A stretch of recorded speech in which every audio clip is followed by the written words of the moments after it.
Bonjour, voici les actualités info bref de ce mercredi 1er mars.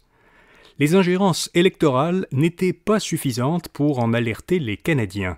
C'est la conclusion du groupe d'experts hauts fonctionnaires fédéraux qui a enquêté sur les allégations d'ingérence étrangère lors des élections fédérales de 2021.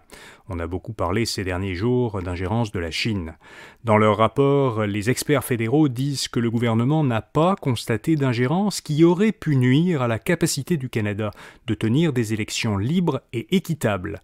Le Service canadien du renseignement de sécurité a bien constaté des tentatives de la Chine d'influencer le résultat du scrutin, mais les menaces observées n'ont pas atteint le seuil requis pour procéder à une annonce publique.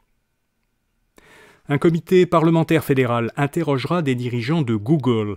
Le comité permanent du patrimoine canadien a assigné à comparaître lundi prochain plusieurs hauts dirigeants de Google, dont le président des affaires mondiales et chef des affaires légales, et une vice-présidente qui est aussi la dirigeante de Google Canada. Cette convocation intervient après la décision de Google de limiter l'accès aux nouvelles à des utilisateurs canadiens de son moteur de recherche.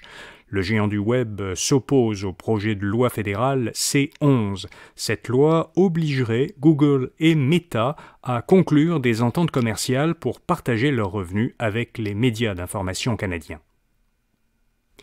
Québec pourrait forcer Netflix et Spotify à diffuser des contenus québécois, ou davantage de contenus québécois. Le ministre de la Culture, Mathieu Lacombe, dit que le gouvernement Legault serait prêt à déposer un projet de loi pour s'assurer que les services de vidéo et de musique en continu mettent suffisamment en avant les artistes québécois. La réglementation de la radiodiffusion est une compétence fédérale. Mathieu Lacombe croit toutefois que le Québec pourrait légiférer en la matière. Il précise qu'un éventuel projet de loi provincial ne serait pas en contradiction avec le projet de loi C11 actuellement débattu au Parlement à Ottawa, mais plutôt complémentaire de ce projet.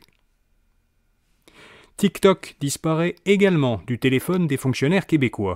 Le gouvernement Legault interdit désormais, comme Ottawa, l'installation et l'utilisation de l'application TikTok sur les téléphones gouvernementaux.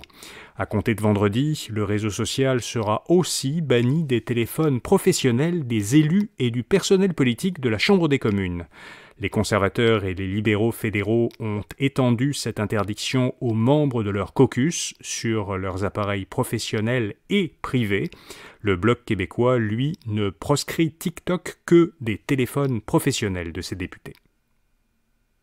Et puis pourquoi Québec et Ottawa interdisent TikTok à leurs fonctionnaires ? Eh bien, l'application TikTok, comme les autres réseaux sociaux, collecte certaines données de ses utilisateurs. Cela inclut l'adresse courriel et la date de naissance que vous avez indiquée en créant votre compte, et si vous l'autorisez, l'application peut aussi accéder à vos contacts, vos photos ou votre localisation. Mais la différence entre cette application et Facebook ou Instagram, par exemple, c'est que TikTok appartient à ByteDance, une entreprise chinoise. Or, Pékin exerce un contrôle important sur les entreprises technologiques chinoises. C'est la raison pour laquelle les gouvernements occidentaux craignent particulièrement TikTok. Pour en savoir plus, lisez notre article d'explication à infobref.com. Voilà, vous savez l'essentiel. Pour les principales nouvelles économiques et financières, écoutez notre autre balado quotidien Infobref Affaires. À demain matin pour d'autres actualités Infobref. Bonne journée.